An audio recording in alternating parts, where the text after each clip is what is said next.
bulan Sya'ban itu adalah bulan yang memiliki keutamaan, bulan yang istimewa, yang keistimewaan ini mulai banyak dilupakan oleh orang-orang. Terletak bulan ini antara Rajab dan Ramadan. Setiap harinya, nanti di pertengahan bahkan malamnya, seluruh amal kita di bulan ini dibentangkan oleh malaikat, dibacakan, ditampilkan, disampaikan di hadapan Allah Subhanahu wa taala.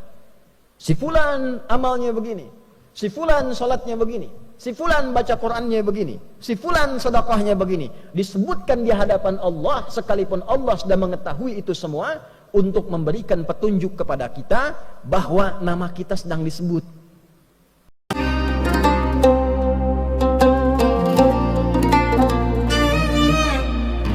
Hadirin, terdokumentasikan dalam kitab Sunan An-Nasa'i nomor hadis 2357.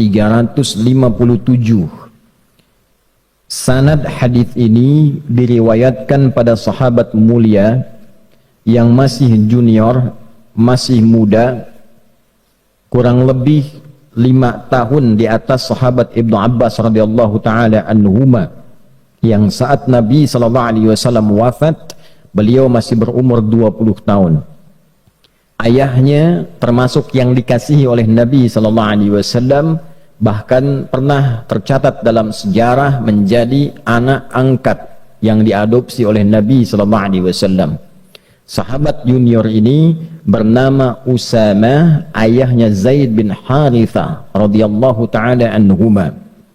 Sahabat Usamah bin Zaid bin Harithah karena kecintaannya terhadap ilmu, kecintaannya terhadap Nabi sallallahu alaihi wasallam, senantiasa melihat kebiasaan Nabi yang disimpulkan oleh beliau khusus di bulan Sya'ban. Nabi itu senang menunaikan ibadah tertentu. Maka ditanyakanlah kepada Nabi sallallahu alaihi wasallam. Beliau berkata, "Qultu," aku bertanya, "Ya Rasulullah, wahai Rasulullah, lam araka tasumu syahran minasy-syuhuri ma tasumu min syahri Sya'ban." Ya Rasulullah, saya tidak melihat kebiasaan Anda, baginda, banyak menunaikan puasa sunnah dalam satu bulan dibandingkan bulan-bulan lain, kecuali saya lihat Anda banyak menunaikannya di bulan Sya'ban. Jadi Nabi sallallahu alaihi wasallam di luar bulan Ramadan yang diperintahkan kita menunaikan ibadah puasa wajib sebulan penuh, di luar Ramadan Nabi juga menunaikan puasa sunnah.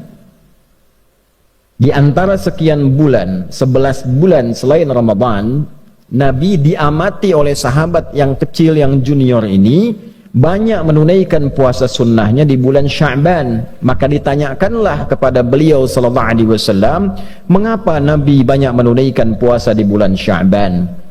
Dalam syarahnya, apakah ada keutamaan di bulan Sya'ban ini sehingga dengan itu Nabi sallallahu alaihi wasallam banyak menunaikan puasa di bulan ini?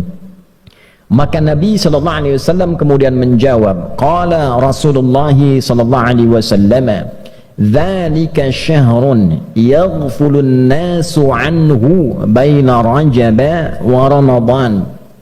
Duhai Usamah bin Zaid bin Harithah, bulan Sya'ban itu adalah bulan yang memiliki keutamaan, bulan yang istimewa, yang keistimewaan ini mulai banyak dilupakan oleh orang-orang. Terletak bulan ini antara Rajab dan Ramadan. Dalam syarah hadis ini diantaranya disebutkan, diantara makna Nabi menyebutkan Rajab dan Ramadan untuk memberikan kesan bahwa banyak orang Islam itu memberikan perhatian yang luas pada bulan Rajab, memperingati Isra dan Mi'raj, menggali lagi keutamaannya, belajar tentang keutamaan perjalanan Nabi sallallahu alaihi wasallam dari Isra kemudian Mi'raj, dituntaskan dengan hikmahnya. Kemudian setelah itu menyiapkan Ramadan sehingga lupa dengan keutamaan Sya'ban yang letaknya ada di tengah-tengah Rajab dan Ramadan. Orang-orang pada masa itu sudah mengetahui bulan Sya'ban itu letaknya antara Rajab dan Ramadan. Tapi Nabi menyebutkan posisi ini dan disebutkan Rajab dan Ramadannya ingin memberikan kesan kepada umat Islam, umatnya Nabi Muhammad SAW, saking kita fokusnya peringatan di bulan Rajab, Isra dan Mi'raj, banyak pengajian, banyak sekali ceramah, kemudian menyiapkan Ramadan, lupa bahwa Sya'ban pun punya keistimewaan yang tidak ditemukan di bulan-bulan yang lainnya. Saking istimewanya Nabi banyak menunaikan puasa sunnah di bulan Sya'ban ini. Maka apa keistimewaannya Rasulullah? Wa huwa syahrun turfa'u fihi al-a'malu ila rabbil alamin wa uhibbu an yurfa'a 'amali wa ana sha'imun. Di bulan Sya'ban itu adalah bulan istimewa, waktu saat amalan-amalan kita ditampakkan di hadapan Allah Subhanahu wa ta'ala. Tentu Allah itu sebelum ditampakkan pun sudah mengetahui sifatnya maha. Sebelum dilakukan, sedang dilakukan, setelah dilakukan, Allah maha mengetahui seluruhnya. Tapi disebutkan kalimat-kalimat seperti ini, itu ada maknanya, ada syarahnya. Kalau kita mengaji di ilmu hadis, disebutkan kalimat-kalimat semacam ini untuk menunjukkan bahwa waktu itu begitu istimewa, keadaan itu begitu istimewa. Saking istimewanya amal-amal kita itu disebutkan walaupun sudah diketahui. Misal kita ingin berikan gambaran, menteri-menteri dalam kabinet misalnya bekerja, dia melakukan riset, analisa, penelitian, misalnya di bidang ketahanan pangan, menyiapkan ketahanan pangan terbaik, padinya, untuk ternaknya dan sebagainya. Presiden sudah melakukan riset terlebih dahulu. Sebelum menterinya bekerja, presiden menugaskan orang-orang tertentu, coba pelajari di lapangan bagaimana. Jangan sampai nanti menterinya presentasi ternyata tidak sesuai dengan data di lapangan.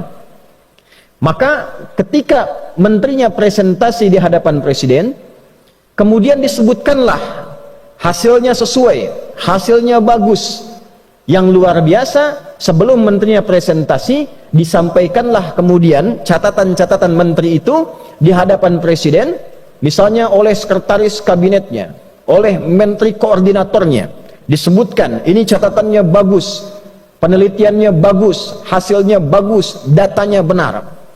Tentu ketika disebutkan prestasi-prestasi yang baik ini, bukankah perasaan menterinya nyaman? Bukankah menterinya akan senang? Bukankah menterinya akan bahagia?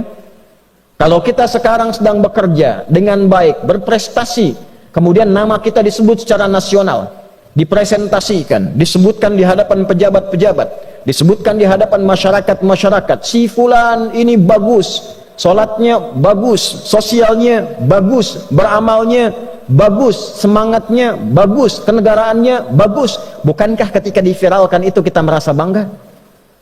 Kita merasa senang?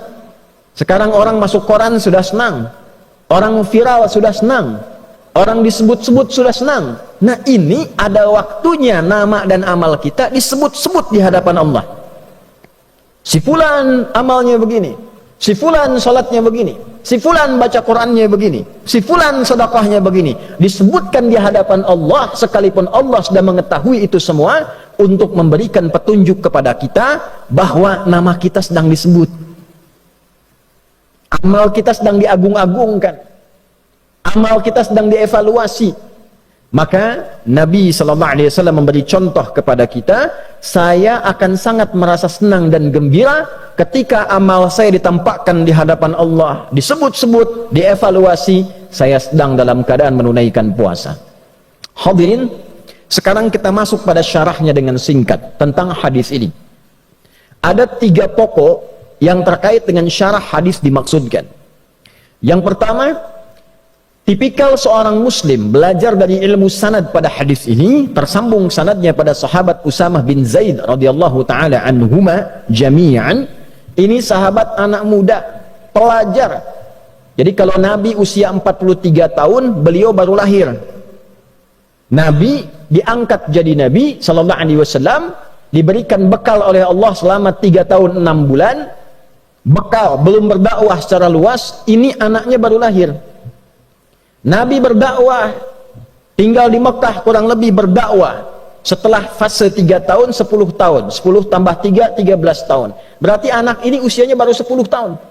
Tapi 10 tahun ini senang dengan ilmu, membersamai Nabi sallallahu alaihi wasallam, belajar kepada Nabi, belajar dengan benar, belajar Qur'annya, belajar salatnya. Yang hebat, anak ini sampai ingin tahu kebiasaan Nabi. Ini memberikan pesan kepada kita dalam ilmu sanad, kalau ada orang pintar, orang hebat, orang soleh, dekati dia, lihat kebiasaannya, lihat bagaimana ia beraktivitas, supaya minimal kita mendapatkan kesolehan dan kepintarannya.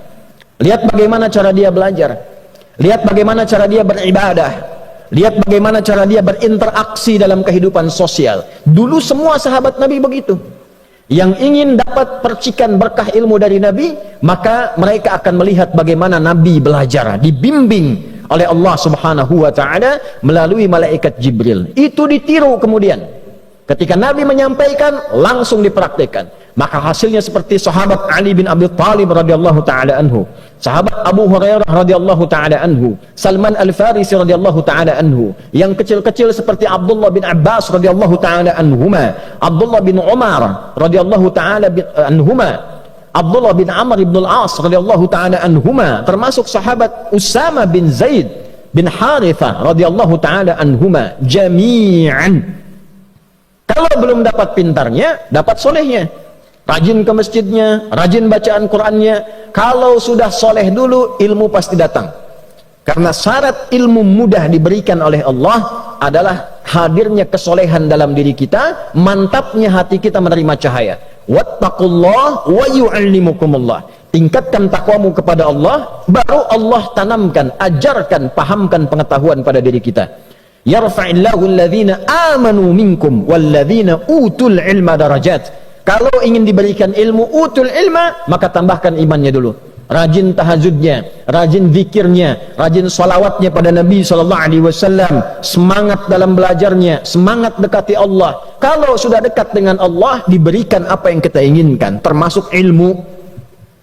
Nah, inilah Usama bin Zaid bin Harithah radhiyallahu taala anhuma jami'an. Maka dalam ilmu sanad, tidak cukup kita mendengarkan matan isi hadis. Lihat orang yang meriwayatkan hadisnya. Siapa mereka?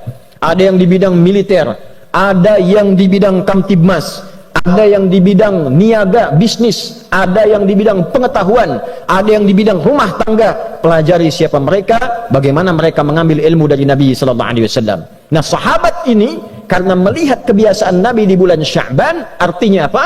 Beliau ini orang yang rajin mengamati perilaku Nabi. Karena rajin mengamati perilaku Nabi, dekatlah dengan Nabi dan mendapatkan percikan keberkahan dari keberkahan Nabi sallallahu alaihi wasallam.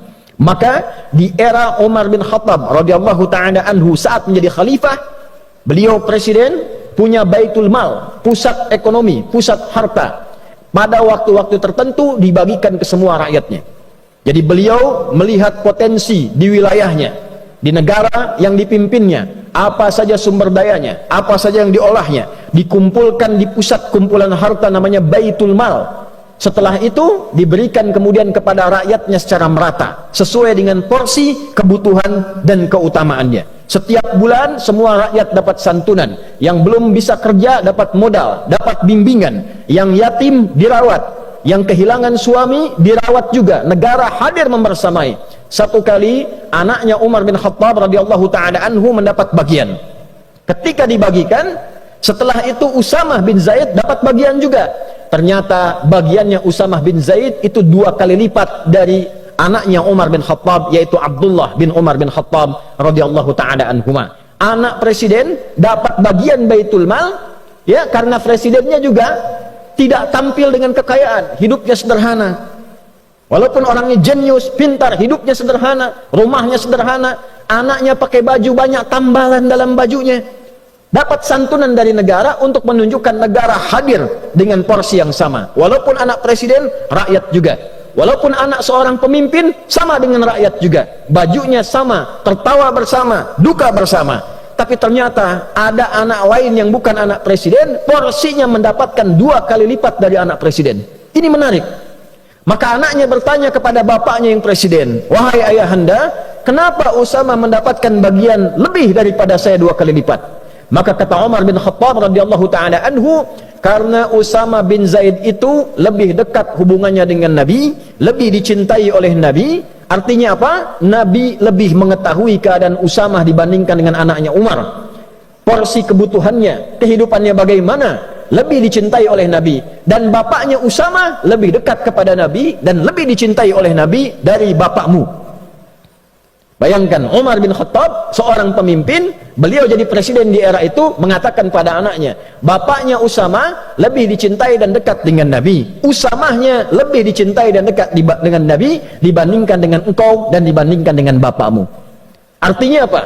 Persahabatan begitu erat, persahabatan begitu mulia. Usama sudah tidak ada bapaknya, diperhatikan oleh Umar melebihi anaknya sendiri karena ia punya beban kehidupan di atas beban anaknya. Itulah ilmu sanad. Jadi intinya, kalau kita memperhatikan dengan baik, belajar dengan baik, ikut orang soleh dan pintar, maka kita akan dapatkan keberkahannya. Yang kedua, hadirin dengan cepat, di dalam hadis ini juga menyampaikan keutamaan bulan Sya'ban.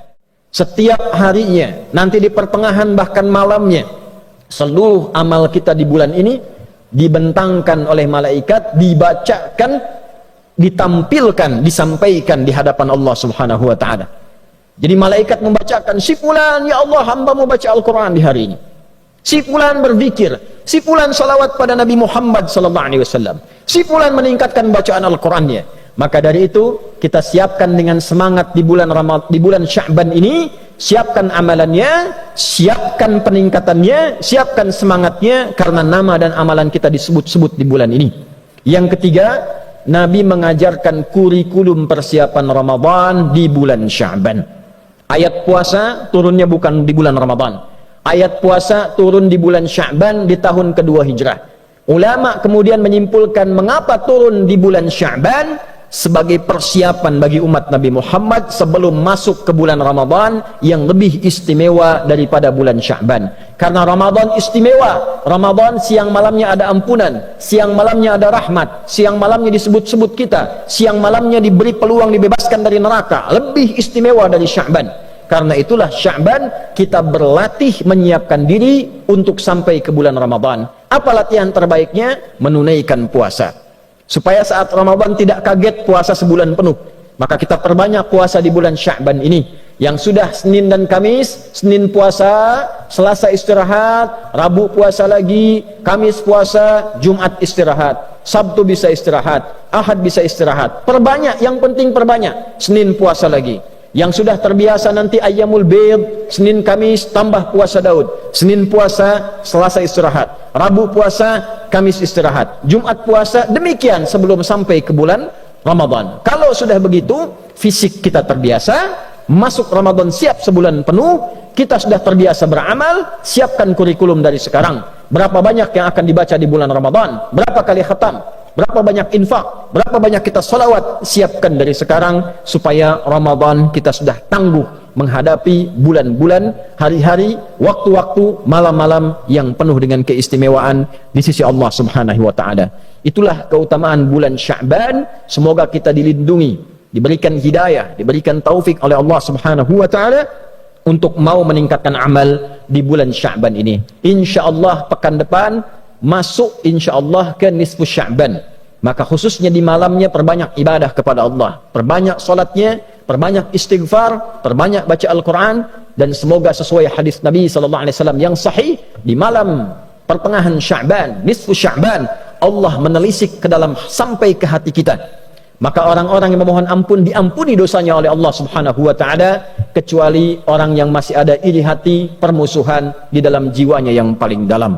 Barakallahu li wa lakum fil Qur'anil azim. ونفعني وإياكم بما فيه من الآيات وذكر الحكيم وتقبل مني ومنكم تلاوته إنه هو السميع العليم ادعوا الله يستجب لنا ولكم جميعا فيا عباد الله قال تعالى يا أيها الذين آمنوا اتقوا الله حق تقاته ولا تموتن إلا وأنتم مسلمون وقال تعالى إن الله وملائكته يصلون على النبي يا أيها الذين آمنوا صلوا عليه وسلموا تسليما اللهم صل وسلم وبارك على هذا النبي الكريم الرسول الأمين نبينا محمد وعلى آله وصحبه أجمعين ربنا لا تدع لنا في مقامنا هذا وفي كل مقام ذنبا إلا غفرته ولا هما إلا فرجته ولا دينا إلا قضيته ولا مريضا إلا شفيته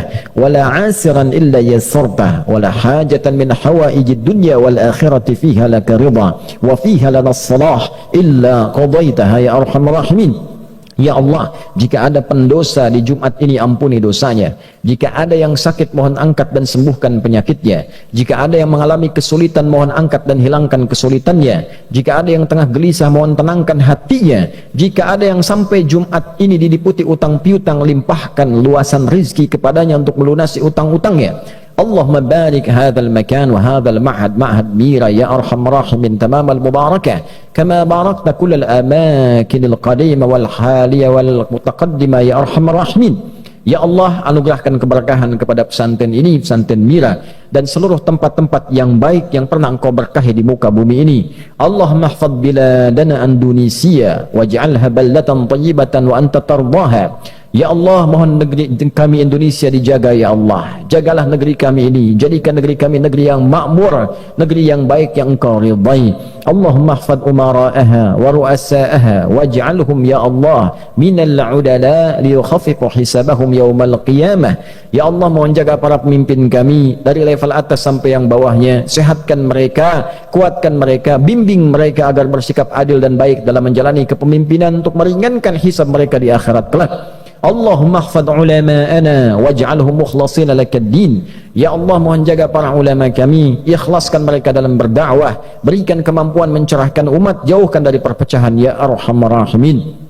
Allahumma yassir lana wa la tu'assir alaina waj'alna hamalatal Qur'anil Karim waj'alil Qur'ana sahiban lana fid dunya wa syafi'an lana fil akhirati ya arhamar rahimin.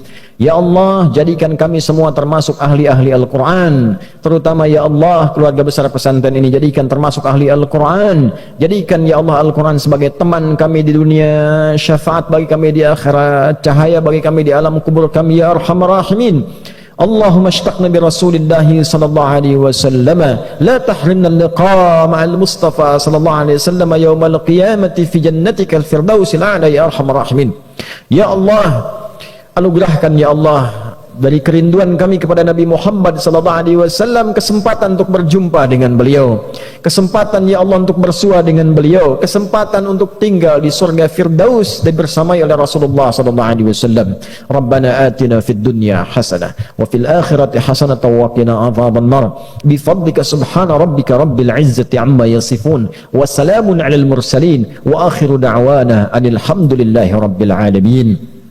Ibadallah, innallaha ya'muru bil 'adli wal ihsan wa ita'i dzil qurba wa yanha 'anil fahsya'i wal munkari wal baghi ya'idzukum la'allakum tadhakkarun wa la dzikrullahi akbar wallahu ya'lamu ma tasna'un aqimus shalah yarhamukumullah.